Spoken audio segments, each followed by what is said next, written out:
राम भजन में। साथियों नमस्कार, सार शब्द भेद सतपुरुष चैनल में आप लोगों का स्वागत है। और आज इस वीडियो में आप लोगों को लाया जाएगा कि अविनाशी आत्मा बंधन में क्यों है। अविनाशी आत्मा, अविनाशी बोले तो ना तो उसे कोई मार सकता, ना तो उसे कोई छू सकता, ना तो उसे कोई पकड़ सकता, ना कोई उसे अग्नि जला सकती है, ना पवन उड़ा सकती है। ये सारी चीजें तो आप जानते हैं आत्मा के बारे में, अर्थात महसूस तो आपको होता होगा कि आत्मा को कोई पकड़ नहीं सकता। तो फिर आत्मा बंधन में क्यों है, इस बात को आपको समझना होगा और जोर डालना होगा अपने दिमाग में कि आखिर कारण क्या है। आत्मा को कोई पकड़ नहीं सकता, बांध नहीं सकता, ऐसी कोई जंजीर नहीं। फिर ये कैसी जंजीर है जिसमें आत्मा बंध गई और आत्मा आज दर दर की ठोकरें शरीरों में रहकर खा रही हैं। आप लोग भी शरीर में हैं, आपकी आत्मा भी शरीर में है और शरीर की वजह से कई प्रकार के कष्ट आपको होते रहते हैं। आध्यात्मिक कष्ट भी होते हैं, भौतिक कष्ट भी होते हैं, है ना, यानी दैहिक कष्ट भी होते हैं। यानी कष्ट तो सबसे ज्यादा है और इस कष्ट से निकालने के लिए आप लोगों को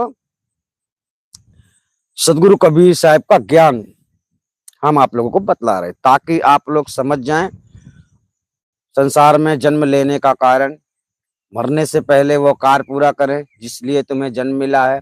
ठीक है, अगर मरने से पहले नहीं करते और मरने के बाद क्या करोगे। ठीक है, तो यहाँ पर बताया गया है भ्रम कर्म का बंधन।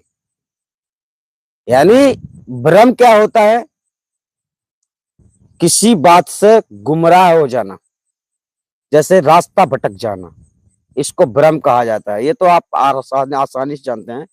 ठीक इसी प्रकार से भटकने वाले लोग, साधु महात्मा ऋषि मुनि जितने दुनिया में आए, जिन लोगों को सही रास्ता मालूम नहीं था, उन्होंने किसी भी रास्ते को सही मान लिया, यानी किसी को भी भगवान मान लिया, किसी से भी अपने मन को संतुष्ट कर लिया, सत्य को नहीं जाना।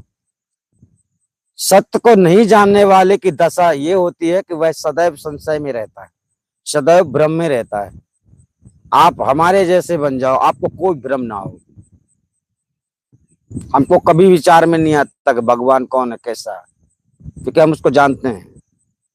दूसरी बात, इस संसार के बारे में, संसार को देखकर भी हमको कुछ ऐसा लगता नहीं है कि ऐसा क्यों हो रहा। कोई भी दुर्घटनाएं होती है, बहुत सारी चीजें ऐसी होती हैं जिस पर विचार करने योग्य वाली बात होती है कि किसी के साथ अत्याचार क्यों हो रहा है, भ्रष्टाचार क्यों हो रहा है, गलत क्यों हो रहा है, और कहकर हमको मिलेगा भी क्या। मतलब उस पर जोर डालने से हमें केवल और केवल दिमाग में टेंशन मिलेगा, जो कि आप लोगों को नहीं लेना चाहिए। ठीक है, मतलब ये है कि इस संसार में अजीब कारनामे हो रहे हैं।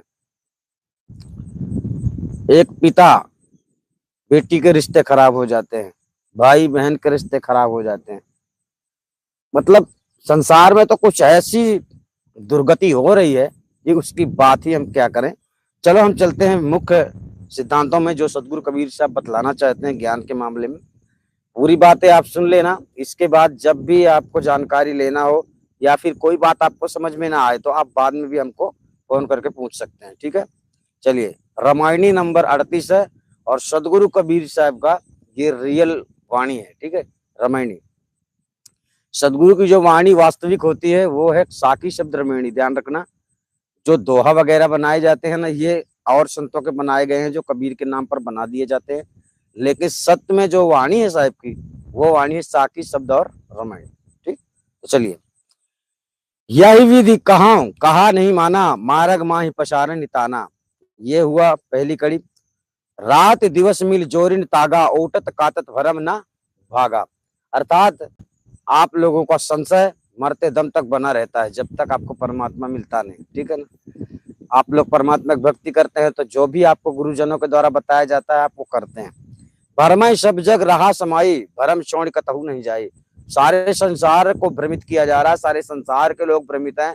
अर्थात आप एक गड्ढे से निकलकर दूसरे गड्ढे में चले जाते हैं। आपको लगता है कि अब मैं जान गया, आपको लगता है कि अब मैं ज्ञानी हो गया, लेकिन जब तक आपको आत्मज्ञान नहीं होता तब तक आपका ज्ञान अधूरा होता है। ठीक है, यानी आप संसार के सर्वत्र ग्रंथों को पढ़ लो फिर भी आपका ज्ञान अधूरा है, अगर जब तक आपको आत्मज्ञान नहीं होता तो। ठीक है, आत्मज्ञान होने पर परमात्मा को जान लेते हो आप, परमात्मा को पहचान लेते हो आप, वहां से ज्ञान आपका पूरा माना जाता है। ठीक है, परे न पूरी दिनों दिन छीना, तहां जाए जहां अंग बिहुना, जो मत आदि अंत चली आई, सो मत सब उन प्रकट सुनाई। आप इसकी साखी सुन लेते हैं, ये था रामायणी साखी। यह संदेशा फुरके माने लीन है शीश चढ़ाए, संतोष संतोष सुख है रहा हूं तो हृदय जुड़ा है। ठीक है, अब ये हुआ साहब की वाणी। अब चलते हैं अनुवाद पर। मार्ग माई पसारी ताना, ताना का मतलब होता है कर्म आदि का ताना, यानी जो भी हम करते हैं, जो करते हैं ना, ये हमारे बंधन है। दूसरी बात, जो हम भ्रम है, जो हमारा भ्रम है, जिस चीज को हम नहीं जानते हैं और मान लेते हैं, ये भी एक बंधन है। मतलब किसी भी हकीकत को ठीक से जान लेना चाहिए तभी उसको मानना चाहिए। लेकिन यहाँ पर जानने और पहचानने वाले कम होते हैं, पाए जाते हैं, और मानने वाले सबसे ज्यादा पाए जाते हैं। तो ये मानने वाली भक्ति अंधविश्वास कहा जाता है, अंधभक्ति कहा जाता है। ठीक है, चलिए। पूर्व रामायणी में सदगुरु ने कहा है कि सार शब्द महाचेतन सतपुरुष परमात्मा का असली भेद कोई भेदी संत सदगुरु ही बतला सकता है, क्योंकि उसको समझाने के लिए मानव लोग बहुत कम चेष्टा करते हैं। ठीक है, विशेषतः मानव लोग वेद शास्त्र पुराण और उनके प्रतिपादकों के मत मतांतर में उलझे रहते हैं। ये वेद शास्त्रों की जो बातें करते हैं और तर्क वितर्क करते हैं कि इसमें ये लिखा है, इसमें ये लिखा है, ये सारे जो कारनामे हैं, ये परमात्मा की प्राप्ति ना करने वाले लोग हैं।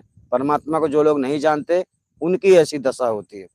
सदगुरु कबीर साहब कह रहे, सदगुरु कहते हैं कि मैं इस प्रकार सबको समझाकर कहता हूं कि जो सार शब्द महाचेतन सतपुरुष परमात्मा है उसी को जानने की जिज्ञासा करो। इस संसार में आप भक्ति करते हो तो आप भक्ति में सबसे ज्यादा आपकी जो तमन्ना होनी चाहिए, आपकी जो गुरु से इच्छा होनी चाहिए प्राप्त करने की, तो वो है परमात्मा का ज्ञान, परमात्मा का परिचय। गुरु से और भी कुछ लेने की आप आशा मत रखिए। ठीक है, गुरु से आपको वही एक श्रेष्ठ ज्ञान लेना होता है जिसे कहते हैं गुरु गोविंद दो उखड़े काके लागू पान, बलिहारी गुरु आपने गोविंद दियो बताया, अर्थात परमात्मा का परिचय देने वाले गुरु होते हैं। ऐसा नहीं कि परमात्मा का नाम बताने वाले गुरु होते हैं, ऐसा नहीं है। परमात्मा अनामी है, ध्यान रखना, उसका जन्म ही नहीं हुआ तो वो कैसे नाम रख सकता है उसका कोई। परंतु मेरी बात कोई नहीं मानता है। इसके बाद सदगुरु जुलाहे के रूप द्वारा संसारी जीवों की दशा का वर्णन करते हैं जो कि आत्मा तथा परमात्मा के स्वरूप ज्ञान से अपरिचित और वंचित हैं। ऐसे भ्रमिक अज्ञानी गुरुआ लोगों के असत्य उपदेश को सत्य मानकर ब्रह्मचार में लगे रहते हैं और अनेक संप्रदाय तथा मत मतांतर के पक्ष में एवं तर्क वितर्क वाद विवाद में उलझे रहते हैं। जैसे जुलाहा किसी मार्ग में अपना ताना बाना फैलाकर वह दिन रात अपना ताना बुनने और जोड़ने में लगा रहता है, वह कपास को ओटकर रुई बनाता है और फिर उसे काटकर तागा बनाने में लगा रहता है। यही दशा सांसारिक अज्ञानी जीवों को है। आप लोग कर्म करते हैं और फिर उससे जो फल मिलेगा उसका इंतजार करते हैं, यही आप सोचते हैं ना। जब तक कर्म आपसे जुड़ेगा तब तक आप इस संसार से नहीं छूट सकते, इस संसार से मुक्त नहीं हो सकते। ठीक है, तो कर्म जब तक आपके जुड़े रहेंगे तो आप मरने के बाद जो कर्म कर रहे हैं कि मुझे स्वर्ग जाना है, मुझे जन्नत जाना है, मुझे अच्छे काम करना चाहिए ना, कुछ ऐसी बातें करते हैं, तो ये आपकी गलतफहमी है। यही दशा सांसारिक अज्ञानी जीवों को है। अतएव सदगुरु कहते हैं कि मैं इसी प्रकार अपना सत्योपदेश सर्व मानव मात्र को कहता हूँ। सदगुरु कबीर साहब सर्वत्र मानव को कह रहे हैं, एक इंसान को नहीं कह रहे। परंतु मेरे सदुपदेश को कोई अज्ञानी लोग नहीं मानते हैं, किंतु इसके विपरीत वे लोग संसार मार्ग में ही अर्थात आवागमन जन्म मरण रूप संसार में ही पुनर्जन्मादि के हेतु अनेक प्रकार के सकाम कर्म रूप सूत का ताना फैलाए रहते हैं। ठीक है, वे लोग कर्म रूप सूत, सकाम कर्म रूप सूत का ताना फैलाए रहते हैं। वे लोग कर्म सूत के तागे को रात दिन मिलकर जोड़ते रहते हैं, यानी आप सुबह पूजा, शाम पूजा, दोपहर पूजा, रात पूजा, विशेष भक्ति आपकी चलती है, ताना बाना कहलाता है। ठीक है, आप जैसे कि भक्ति में मोक्ष प्राप्त करना चाहते हो, भक्ति में कोई भगवान से मिलना चाहता है, किसी किसी की इच्छाएं अलग अलग होती हैं। और कपास को ओटते हुए और सूत को काटते हुए अर्थात अनेक विधि विधान करते हुए भी उनका भ्रम दूर नहीं भागता है। भाव यह है कि कर्मकांडी तथा अद्वैत ब्रह्मवादी और दैत सगुण साकारवादी आदि विधायक वेद शास्त्र उपनिषद और पुराणादि के अर्थ रूप तागा जोड़ते मिलाते रहते हैं और उन्हीं ग्रंथों के अर्थ रूप की धारा प्रवाह से ओटने काटने पर भी अर्थात वाद विवाद तथा तर्क वितर्क करते रहते पर भी आज तक उनका भ्रम नहीं गया ना जाता है। ठीक है, उस भ्रम बंधन से सारा संसार समा रहा है। ठीक है, एक आदमी नहीं है भ्रम में, सारा संसार है। आप जन्म लेते ही भ्रमित हो जाते हैं, कहीं तो हिंदू बन के हिंदू बन गए, मुसलमान के यहाँ जन्म लिए तो मुसलमान बन गए, आपके परिवार के लोग जिसकी पूजा करते हैं वो आप लोग उसके पुजारी बन गए। यानी ये आपका भ्रम होता है, आप संसार में आते हैं, ज्ञान ना होने के कारण आपका जो जीवन है ऐसे ही चला जाता है। ठीक है, ज्ञानी बनिए। अर्थात सब लोग भ्रम में पड़े हुए हैं, भ्रम को छोड़कर लोग कहीं भी नहीं जाते हैं। जो भ्रम है आपके अंदर कि मैं हिंदू, मैं मुसलमान, मैं सिख, ईसाई, ये आपकी सोच है और ये संसार की बनाई गई एक विचारधारा है जिसको तर्क वितर्क करके बनाया गया है, मतभेद कर दिया गया है। मनुष्य एक ही होते हैं, एक जैसे ही होते हैं।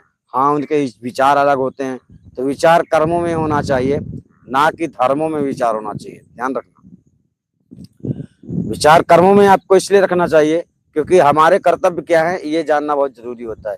जो आपको अपना कर्तव्य समझ में आता है वही आपका धर्म होता है। चाहे आप अधर्म ही करो तो वो आपके लिए धर्म है, क्योंकि आप जब भी कोई बुरा काम भी करते हैं तो अपने लिए अच्छा समझ के ही करते हैं। ठीक है, भाव यह है कि वे लोग दिन रात परिश्रम कर किसी एक मत का तागा जोड़ पाते हैं किंतु वास्तविक से दूर ही रहते हैं। सभी सांसारिक विद्वान तथा अविद्वान लोगों में अज्ञान रूपी भ्रम समाया हुआ है। ध्यान रखना, अज्ञान रूपी भ्रम, यानी ज्ञान नहीं है तो वही बात है कि भ्रम है।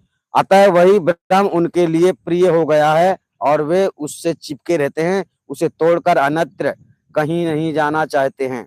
इतना सब करते हुए भी वे पूर्णता तथा परमार्थ तत्व को नहीं पाते हैं, अर्थात पूर्णता सिद्ध नहीं हो पाते हैं।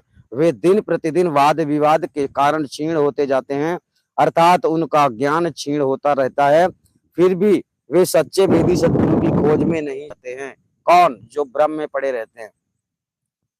जो भ्रम में पड़े रहते हैं तो उनको तो ये लगता है हम तो सब जानते हैं, है ना, यही उनका भ्रम होता है। जब तक नहीं जानते हो तो समझना चाहिए कि नहीं जानते हो, तुमसे ज्यादा कौन जानता है। नहीं जानते तो नहीं जानते, नहीं जानते मतलब ज्ञान नहीं है। परमात्मा को अगर जानते हो तो ज्ञान है और सिर्फ मानते हो तो ज्ञान नहीं है। ध्यान रखना, यही अंधभक्ति है। किंतु विपरीत वे फिर वहीं जाते हैं जहां अंग विहीन अर्थात ज्ञान चच से रहित एवं आत्मा तथा परमात्मा के स्वरूप ज्ञान से विहीन असत्य उपदेशक भ्रमिक अज्ञानी गुरु लोग होते हैं। यानी आप थोड़ा थोड़ा समझते हैं तो आपको लगता है कि ये गुरु गलत बोल रहा है, फिर आप दूसरा गुरु चुनते हैं, वो भी झूठा निकल जाता है। मतलब झूठी बात है, झूठ का तो प्रचार हुआ है संसार में, तो झूठ के बाद झूठ, झूठ के बाद झूठ। आपको सत्य तब तक नहीं मिलेगा जब तक सत्य को समझने की आपके अंदर क्षमता नहीं होगी, और ऐसा कब तक नहीं होगा जब तक आपको परमात्मा के प्रति इतना प्रेम, इतना स्नेह नहीं होगा कि आप बैठे बैठे कहीं भी आपकी आंखों में आंसू आ जाए परमात्मा के लिए, तो आप समझना कि तुम सत्य को समझने के लायक हो। लेकिन तुम हो मासूम। मासूम इसलिए हो क्योंकि तुम्हें ज्ञान नहीं है, तुम्हें कोई भी मतलब कहते हैं कि तिनके को सहारा काफी होता है ना। तो आप जो भी व्यक्ति कुछ भी बता देता है आप वो करने लगते हैं, उस पर थोड़ा सा विचार भी करना बहुत जरूरी होता है। और जब आप ऐसा करते रहेंगे तो आपको सत्य मार्ग जरूर मिलेगा। आपको हमारी बात भी समझ में आएगी, कबीर साहब की बात भी समझ में आएगी, और फिर तुम्हारा मार्ग दर्शन किया जाएगा। ऐसे गुरुआ लोग उनका अज्ञान भ्रम दूर नहीं कर सकते हैं, अर्थात अथवा निर्गुण निराकार का ब्रह्म निरंजन की उपासना भक्ति में तथा सगुण साकार त्रिदेव एवं अवतारों में भक्ति में किसी की भी पूर्ण नहीं पड़ती है, अर्थात आवागमन चक्र मरण जन्म मरण के बंधनों छुटकारा सर्वथा नहीं हो सकता है। और यह लोग खोजते अंग विहुना अर्थात अंग अवदत रहित निराकार ब्रह्म निरंजन की भूमिका तुरीय तथा तुरीयातीत में जाकर शून्यवत स्थिति में हो जाते हैं। जो वेद मत सृष्टि के आदि के अंत प्रलय पर्यंत चला आया है, उसी वेद मत को उन गुरुआ लोगों ने प्रकट करके संसार में सब लोगों को सुना दिया। अतः कर्मकांडी तथा उपरोक्त उपासना भक्तों ने उन गुरुआ लोगों के उस संदेश उपदेश को बिना विचारे सत्य मानकर सिर पर चढ़ा लिया। सदगुरु कहते हैं कि हे संतों जिज्ञासु जनों, सार शब्द परमात्म स्वरूप नित्य होके संतोष ही में सुख है, अतः उसी में स्थिर रहो और तुम्हारा हृदय शीतल हो जाएगा, अर्थात कल्याण हो जाएगा। ठीक है, इस वाणी के कहने का तात्पर्य यह हुआ कि आप लोग जब विचार नहीं करते हैं, समझते नहीं हैं, सत्य को मानते नहीं हैं, ऐसी स्थिति में आपके योग बनते हैं कि आपको आवागमन के चक्कर में जाना ही है। और आवागमन के चक्कर में जाने का मतलब दूसरा किसी अन्य शरीर में जाना। सोचो जरा, सोचो कि आप अभी मनुष्य हो, आप हमसे बात कर सकते हो।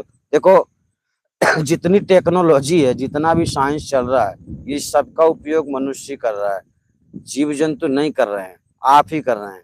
ठीक है ना, तो मतलब अच्छी बात है, संसार में सब कुछ करना चाहिए, अच्छे कार्य लोगों के लिए कुछ अच्छा करना चाहिए, लेकिन इसके साथ साथ अपने लिए भी अच्छा करना चाहिए कि हमारा जीवन का लक्ष्य क्या है, हमारा जन्म क्यों हुआ है, हम कैसे हमारा मोक्ष होगा, इस पर भी विचार करना चाहिए। ठीक है, तो आप लोग समझ गए होंगे। हम आपसे फिर मिलेंगे, तब तक के लिए धन्यवाद। आप सभी अपना ख्याल रखना, नमस्कार, और